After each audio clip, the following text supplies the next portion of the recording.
Hi guys, Ethan from Ethan Co Entertainment here, and since the DCEU is ending soon with the release of Aquaman and the Lost Kingdom, I thought what better time to talk about my top 5 favorite DCEU movies. Now keep in mind, I'm only going to be talking about movies in the DCEU, only movies that take place in the DC Extended Universe, so don't expect any of the OG Batman movies, Superman movies, or animated DC movies like the Lego Batman movie, DC League of Super Pets, or Teen Titans Go to the Movies. As great as they are, and one other thing, if you don't like these movies, that's fine, it's just my opinion. Let's try to respect each other's opinions on this channel.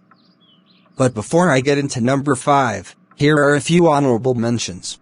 Suicide Squad, a pretty fun movie, but had some really stupid stuff in it and wasn't as enjoyable as the films on this list. I will say though, Jared Leto killed it as the Joker, as well as Margot Robbie as Harley Quinn, and especially Viola Davis as the Commander.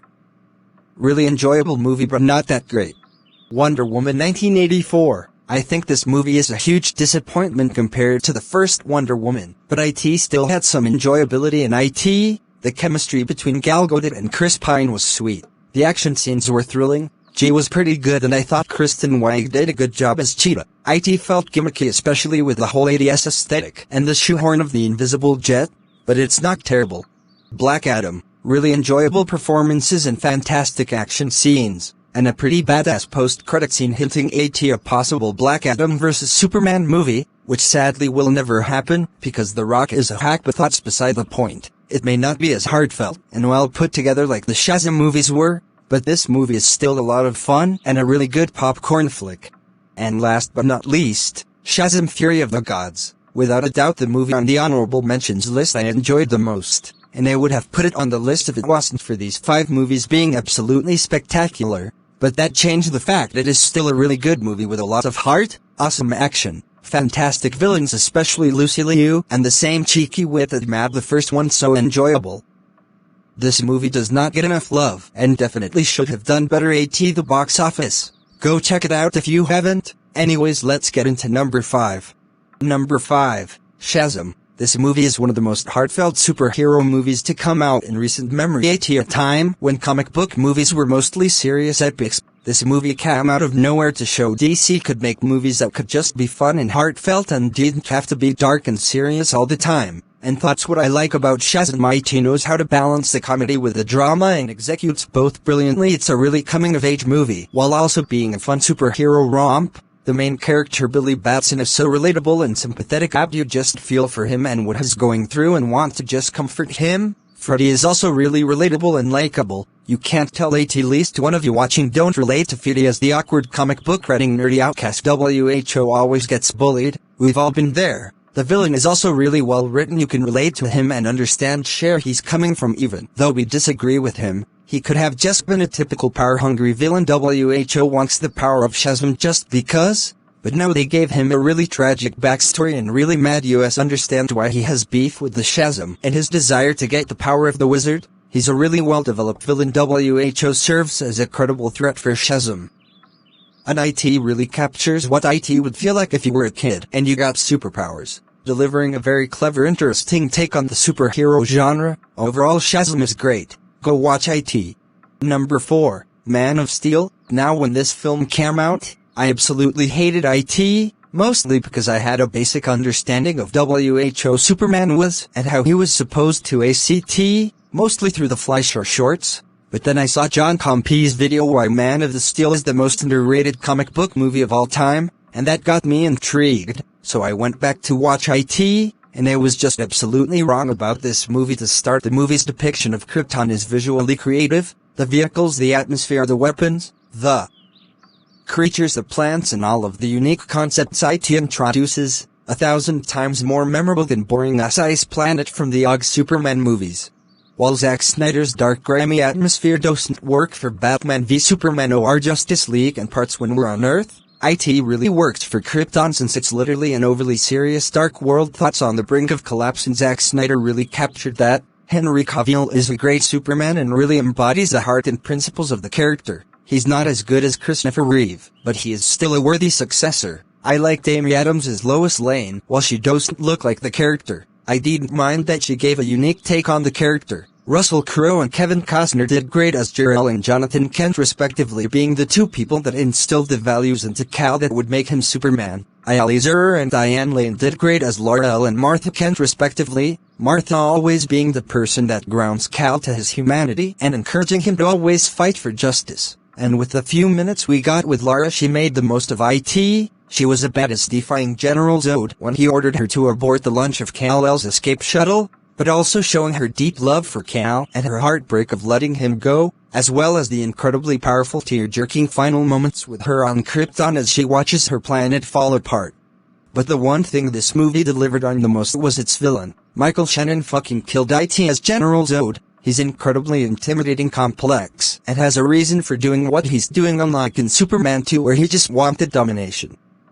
He wants to bring his people back by using the Codex, which Jor-El implanted into Kal-El, and will stop nothing to do so. And again, just like the Shazam villain, we disagree with him, but we see where he's coming from. He is currently the best villain in the DCEU, better than Ares, Ocean Master, Black Manta, Lex Luthor, and especially Dark Flash. Overall guys, Man of Steel is a really good movie, and a unique take on Superman, and a pretty good setup for the DCEU.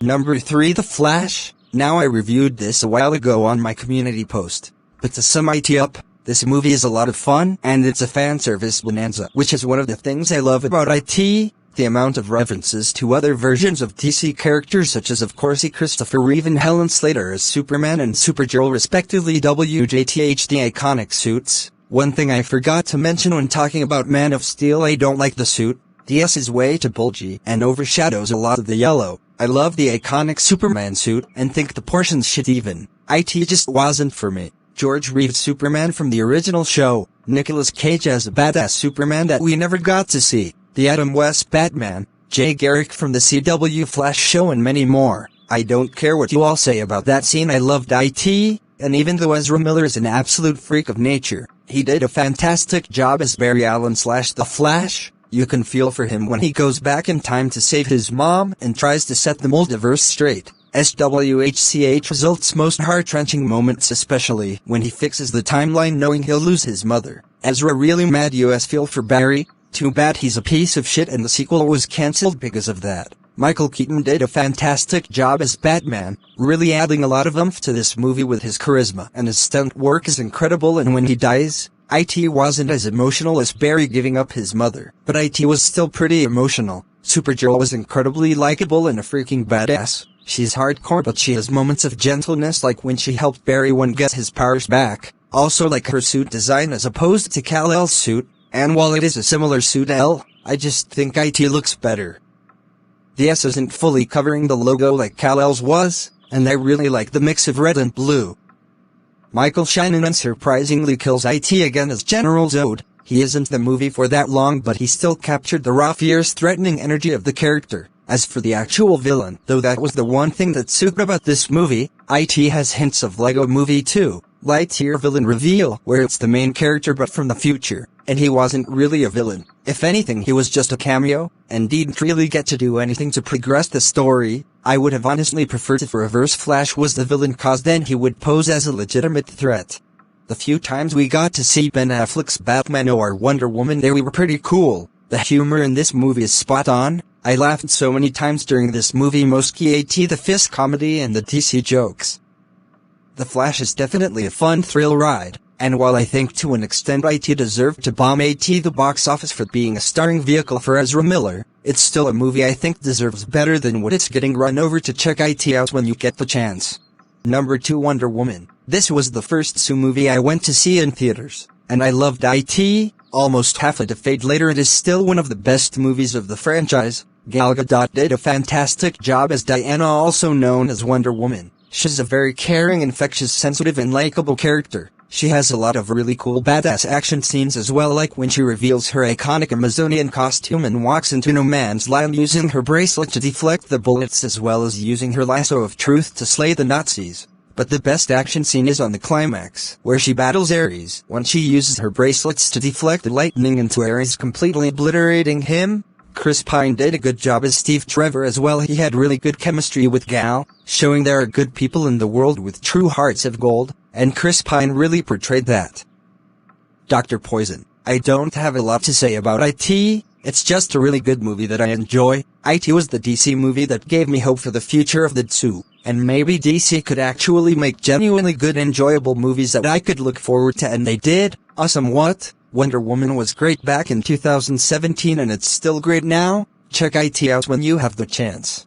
And the #1 best DCEU movie is Aquaman. It is the most visually stunning, creative, heartfelt and powerful film that DCEU has ever made. Jason Momoa once again absolutely crushed IT as Aquaman. He's a total badass that can talk to fish. He can roast people with his quick one-liners. But his CSN also make you feel for him and the dilemma he's going through. Amber Heard did a pretty good job as Mara. I don't like her as a person, but just like Ezra Miller, she did a pretty good job here. Nicole Kidman was cool as Queen Atlanna. The lighthouse Kier was pretty cool and served as a great father figure to Arthur, and the bond they have is incredibly sweet. Willem Dafoe is extremely likable in this movie, but none of that even compares to Atlantis. Holy crap, this place is a fucking marvel. I loved being underwater. The ocean is just so relaxing, such a cool place with all the creatures and places to explore, and this movie fucking captured IT. Just like with Krypton, the way James Wan brought Atlantis to life is spectacular, incredibly creative, and the vehicles, buildings, weapons, and creatures. I want to fucking visit this place, it's so cool. The action scenes are incredibly gripping and enthralling. The G's fucking cinemagic. There's not a single frame of this movie that doesn't look beautiful. Even when we were on the surface, the whole place is filled with so much energy and fun. This movie is a cinematic masterpiece in every way, and in my opinion the most underrated comic book movie of all time. This is DC's true magnum opus, and I'm so proud to say that Aquaman is the #1 best DCEU movie of all time. So guys, what did you think of my list? Do you agree or disagree? Let me know in the comments below, and I'll see you next time.